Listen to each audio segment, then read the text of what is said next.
আমি যাচ্ছি আজকে সেন্ট লুইস, এটা মফস্বল শহর সাসকাচুয়ানের রোডটা দেখেন, এখানে গ্র্যাভেল রোড, গ্র্যাভেল।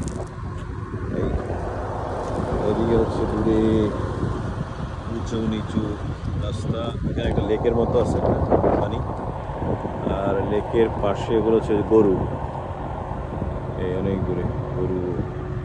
এটা হচ্ছে পাহাড়, ওই পাশে পাহাড়, মাঝখানে লেক। আকাশটা আজকে একটু মেঘলা মেঘলা, এটা সরিষার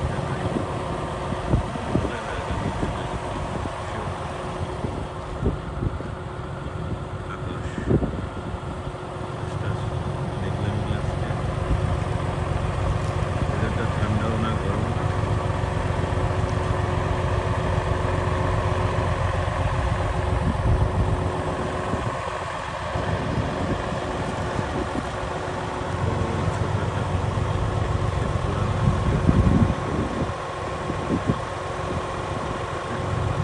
এরকম অনেক ঘর আছে এরকম, মানে যেটা ইউজ করে না, কেউ থাকে না।